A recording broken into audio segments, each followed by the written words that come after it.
Austin Simmons' play will be critical for Missouri in 2026, but it's not just up to him. Who is the most pivotal player from the portal other than at the quarterback position? Let's talk about it right now on Locked On Mizzou.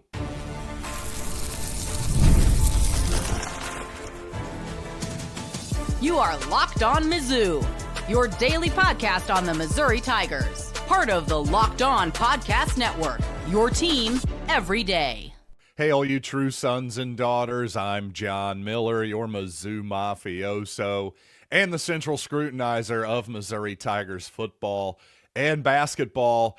And, well, the AFC and NFC championship games sparked yet another conversation about analytics and, yes, the nerds in football. Well, it got me thinking that Gary Pinkel actually may have been a little bit ahead of his time. Remember the old 2-point chart? Yes, I'm going to throw my hat into the ring in this particular argument. Also, beyond quarterback, once again, who is going to be the most and maybe most pivotal player, in my opinion, coming up for 2026? Before I start the show, I do want to remind you that this episode is brought to you by Mazda. Wins define the moment, putting in the work that defines you. Stay tuned for highlights in this week's Moving the Game Forward. There's more to a Mazda because there is more to you. And you know what? I was talking with one of my colleagues this morning, Chris Marler, who hosts Locked On Gamecocks and also does a lot of, well, national work too, including ESPN Radio with Alyssa Lang and others. By the way, I'm frankly jealous. I'm a big Alyssa Lang fan there. But, you know, and Marler was just asking me what I thought about Missouri's portal class. And I told him, well, not to be overly simplistic here, the obvious headliner is clearly Austin Simmons, the new Missouri quarterback, of course. And obviously so much of it is going to come down to not only Simmons, but also, to me, also Eli Drinkwitz, yes, and new Missouri offensive coordinator Chip Lindsey. Because to me, if Austin and Chip, if Drink and Chip, the combo meal as well, yes, I'm going with that. If those coaches and Austin Simmons, the new Missouri quarterback, can simply put just elevate the Missouri passing game, then it almost doesn't even matter to me if that defense takes a step back. And obviously it's been a great start to the Corey Batoon era of defense at Missouri. And again, a slight step back next season would be understandable with so many regulars parting for, well, in Damon Wilson's case, to the University of Miami, but in most cases just running out of eligibility and off to the NFL in Zion Young's case. And in Josiah Trotter's case, he decided to leave early and go off to the NFL. Well, in the big picture, those are all positive things. In the short run, of course, that's going to be a challenge for the Missouri defense. But once again, to me, it almost doesn't matter. If the Missouri passing game can simply be competent, if it can be above average, if it can even be really, really good, well, watch out, because simply put, the Missouri passing game last season in the second half of the season, I thought was broken. And the Tigers are going to be able to run the ball next season with Ahmad Hardy and Jamal Roberts returning. The question is, can they punish defenses for stacking the box, for playing the run, as they almost certainly will, at least early in the season? I think with Austin Simmons' arm and his talent, his upside, he's going to be able to punish teams, in theory, who play single high safety and 8 men in the box with some superior arm talent. And already, I think you saw in limited action for Ole Miss last season, at the very least, my goodness, he's going to be able to get the ball on the outside of the perimeter very quickly and accurately and get easy yards there and punish teams for playing too many in the box out on the perimeter. Well, will he be able to do it downfield? If he can, watch out for that Missouri offense in 2026, which, again, because the Tigers are going to have to replace so much defensively, you do have to expect they're going to absolutely have to carry more of the load in 2026. But speaking of that Missouri defense, again, I was talking to Marler this morning. He was saying, hey, who's your instant impact guy for 26? I thought that was a pretty obvious one, really. Robert Woodyard Jr., the former Auburn linebacker who had 4 tackles for loss, by the way. I think most of them against Ahmad Hardy. Again, speaking of a team that Missouri could not totally punish for playing the run, well, that was Auburn. And give a lot of credit to that Auburn defense, which was certainly excellent last season as well. And fortunately, Missouri's got a big part of that defense last season with the coaching change down on the Plains. Missouri able to take advantage here. I thought, obviously, Josiah Trotter, my goodness, what a player he was last season for Missouri, especially as a run defender. He was as good as there was in the conference at the linebacker position.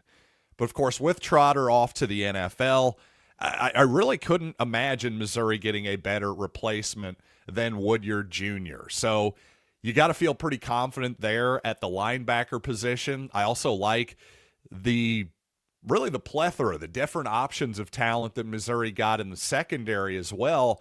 I will say I'm a little bit concerned up front that it seemed like, especially on the interior of the defensive line, that Missouri took some early shots on some guys that they thought would be instant impact players, and it didn't seem like there was much of a backup plan. Now, Missouri coaches, I'm sure, will tell you that they like their backup plan, the guys currently on the roster. But I do think the reality is, I do think Dante Simpson, speaking of Miami, Florida, well, Damon Wilson going off to there, obviously he is a lot more of a proven commodity than Dante Simpson. But the former Hurricane interior defensive lineman, to me, I just think that if he is another diamond in the rough, and I think Missouri's done very well with finding just defensive linemen in general, but on the interior too, if they found another diamond in the rough in Simpson, to me that is just going to be a massive, massive deal for this football team in 2026. But once again, as much as I focused a lot on the defense there, and defense is going to matter, of course, really, if Missouri can just have a competent to really good passing game somewhere in there, I think that's going to make up for whatever differences there are from last year's defensive performance. I really do. And this is going to likely be a very football-heavy episode of Locked On Mizzou, by the way, with no basketball coming up this week. But just quickly, I will say nothing new so far on Honor Boateng's injury. Obviously, it didn't look good, I don't think, for those of you who watched it back. I'll be honest, I was at the game. I could tell it was bad in the moment from the stands and just didn't really feel the need to, well, go back and look at the video evidence of something there. I'm not a doctor, so what exactly special am I going to offer there? We'll just wait for the news on Honor Boateng and just continue to keep him in our thoughts and prayers and all that good stuff. Just best wishes out to that young man. But I will say this again, back to the nerds conversation. I'll tell you, Gary Pinkel and his 2-point chart back in the day. I'll tell you, Gary Pinkel, when you look back at it, I think Gary Pinkel was very much ahead of his time in many ways, including being aggressive on 2-pointers, going for 2 offensively.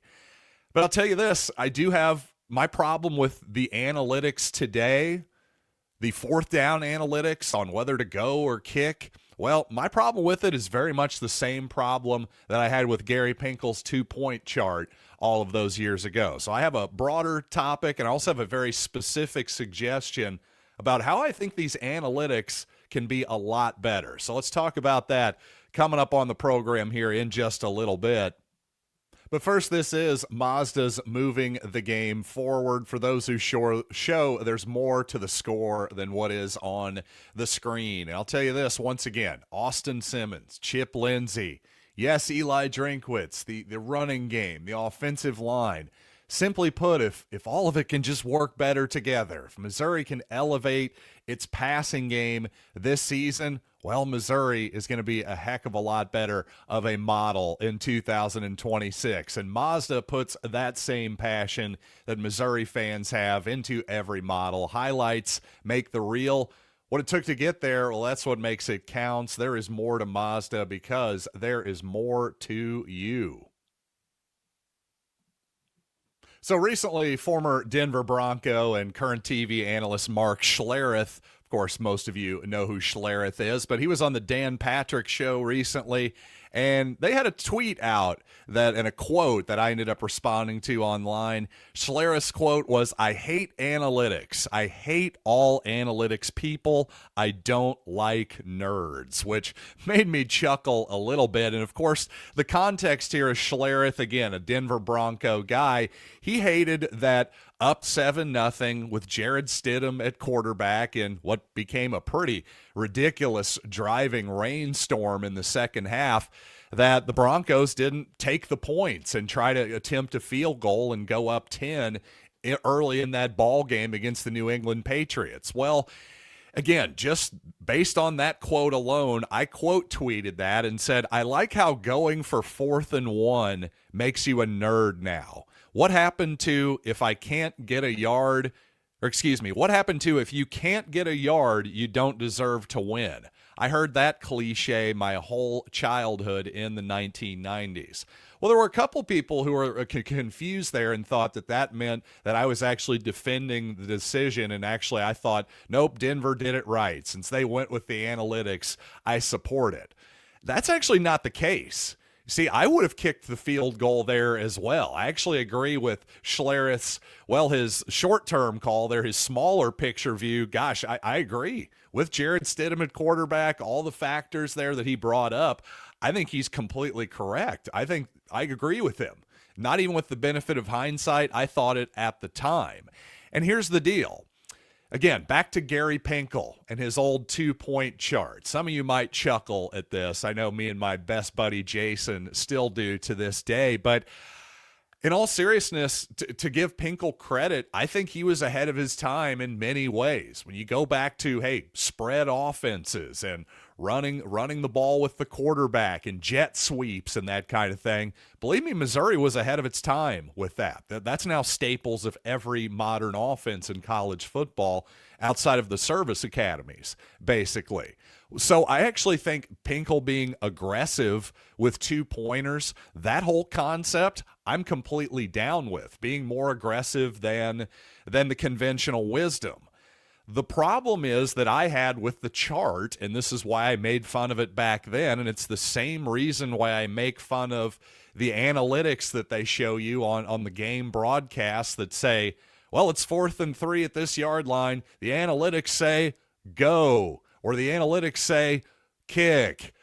To me, again, the problem with that and the problem with Pinkel's chart is the same thing. It's the rigidity of it. It's the idea that, I just turn off my brain, pull a chart out of my pocket, and I kick the field goal or go for 2 based on that. Now, in reality, maybe that's not what Gary Pinkel did. I'm just saying that idea, the idea that I just need to turn off my brain and look at the analytics, for example, I agree with people who think that is stupid. However, I think generally speaking, I think the idea that, especially on 4th and 1s, the idea that teams have been more aggressive here in recent years, I actually think that's smart. Go back to the 2008 Oklahoma State game, where Missouri on its opening drive settled for a field goal on the 1-yard line. I think analytically and just everything-wise, I wonder if Gary Pinkel would like to have that particular decision back. My point is, while I am more of an aggressive guy, typically in those spots, I think context is king, as I have said a million times on this particular show. And I do think Denver should have kicked it in that spot. And here's a big reason why. And I think we need to factor this particular variable into the analytics much more heavily. If you are just going to blindly follow them, let's at least have a better formula. To me, a huge part of the formula there, if Denver was going up by 2 possessions, had Denver been up 3-0 at that point, I 100% would have supported them going for it. Because those 4th and 1s, getting deep into New England territory there with Jared Stidham, I don't know how many of those chances you're going to get. Again, going up 6-0, still making it a 1-possession game, just not enough for me. I would have been aggressive there. But up 7-0, as Denver actually was, with the chance to go up 10, That I totally agree with. And that's the part that I think analytics undervalues to me, is that that two possession game. Even if it is in the first or second quarter, to me, going up two possessions, even if some analytics people may argue against the existence of momentum, for example, I don't want to get too far down the road there. I just think having that two possession lead in any football game is a huge deal at any point in the football game. I think analytics will show you that the team that goes up two possessions is going to win the vast majority of football games. So keeping all of that in mind, and also, again, keeping the context of that game in mind, you're down to your backup quarterback. The weather is coming, and it's not going to be pretty in the second half. Keeping all of that in mind, I agree that Denver should have taken the field goal there, attempted the field goal. Again, take the points. That's a little bit overly simplistic as well because, well, you still have to kick the field goal and make it. We've seen it a million times.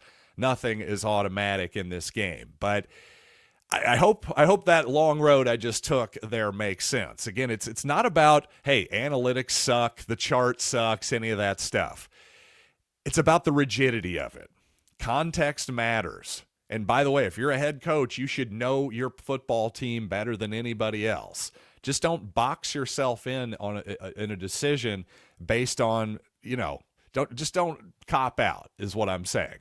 Don't be so rigid with your decision making because that is going to hurt you. And most of all, when it comes to the formulas for these analytics, factor in the two possession much more. Both ways, by the way. Be more aggressive if you can make it two, or, you know what I'm saying. And the opposite, hey, again, in Denver's situation, they would have played it conservatively, but playing it conservatively there, to me, the numbers actually favored that. So I'm not even trying to argue against the numbers. I just think the formula is a little bit wrong. And, of course, Super Bowl 60 is going to be here in just 6 days. And you know what? The NFL and its format got me thinking. It's pretty interesting that pro football, well, it expects its fans that go all the way to the Super Bowl to attend one neutral site game. Whereas if you're in the college football playoff, well, it could be 3 neutral site games and possibly even a road game as well if you're playing in the first round. Yeah, Indiana fans, boy, they just had to haul out some cash, didn't they? That got me thinking about, well, the format, and also some news on the future of the CFP for 2026 in particular. So let's talk about that on the other side of this break. But first, I do have to, of course, tell you about Super Bowl 60 because it's the last call for football on FanDuel. It is Super Bowl 60, and FanDuel is making sure you're right in the middle of it with a special offer just in time for the biggest game of the entire season. And I got to tell you, Jackson Smith and Jigba to win the MVP. I rarely like anyone outside of quarterbacks for these awards, but one time I did take Von Miller, and he won the thing at 25-1. So I'm sniffing out JSN this year at just over 5-1 this season. I think he's the best player on the field, in my opinion. So why not just bet on the talent? But regardless of how you bet, you got to do it at FanDuel.com. Download the FanDuel app today. And if you're a new customer, bet just $5 and get $200 in bonus bets if you win. Make it count because, of course, after the Super Bowl, the season is finito. It is last call for football on FanDuel, an official sportsbook partner of Super Bowl 60. Visit FanDuel.com to get started.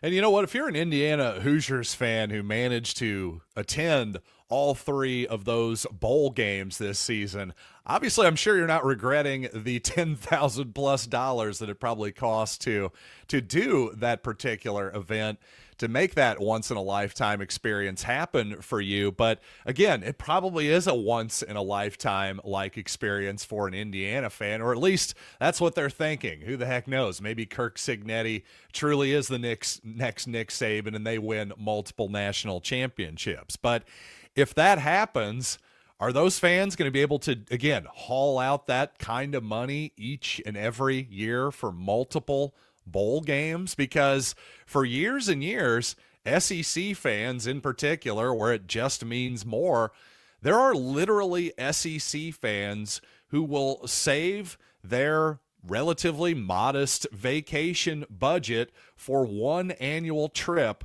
to go to a bowl game. Asking those people to go to 2 or 3 is simply not realistic.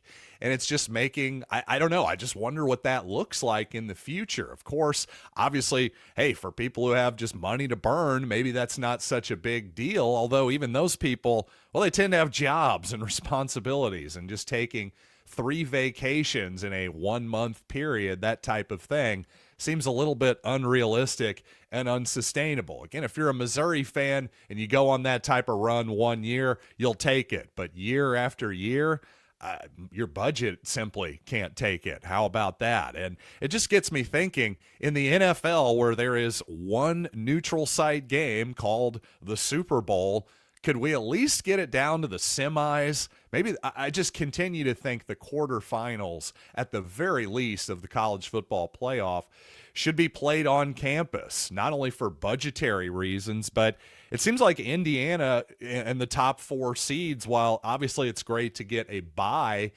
of the first, get a bye, skip the first round. Well, at the same time, it does seem like a heck of a reward to get an on-campus playoff football game. So I just think there's something to be thought of there. I could certainly just go with one national championship game for the neutral site game like it was forever and ever. But at least let's get to the semis, I would say. Just holding on to, to placate the old bowl system just doesn't make a lot of sense at this point in that particular case. And by the way, when it comes to the NCAA tournament, when it comes to March Madness, to me, even the first couple of rounds here, boy, the attendance the last few years at the first 2 rounds of the tournament, it's been a little sparse at some of these cases. I could make a case that you could play those games on campus too, or even go with a women's basketball-like format where the top seed maybe hosts the regional, the first couple rounds, that type of deal. So that would be my suggestion. And when it comes to suggestions for expanding the playoff, I'm very much against it. I want that to stay. Frankly, I wish it were 8. To me, that's the perfect number, but certainly nothing beyond 12. I don't see any reason to go beyond 12 at this point. And fortunately, for at least 2026, we're sticking at 12. And it seems like the SEC is holding its ground a little bit. The Big Ten certainly wants to expand to 24, even perhaps, at least to 16, and maybe even as many as 24 teams. To me, 16 is too many. If you go to 24, you're now to the point of absolute absurdity. You're talking, multiple automatic qualifiers, and I think it's absurd. I really do. But the format the SEC prefers, according to Ross Dellinger over at Yahoo Sports, a more incremental step to 16 with 11 at-large selections and 5 automatic qualifiers. So I'm just saying, we're sticking at 12 for now. That is the good news. And the good news is, hey, thanks for joining me on today's show. The good news is lots of nice listeners out there who say hi in public these days. Always say hi. I love saying hi to the listeners. I really do. I'm hitting 100% on pleasant conversations with the listeners in public. So don't be shy. I promise I won't bite. And if you need more of me, check out the Everydayer Club, LockedOnPodcast.com/Everydayer. That really is the best place to get in contact with me and have, more of a deep conversation one-on-one with our Discord server. And also you'll get access to audio with ad-free audio as well. $5 a month, $50 a year. Check it out, LockedOnPodcast.com/Everydayer. So until next time, I'm John Miller. Thanks for listening to Locked On Mizzou.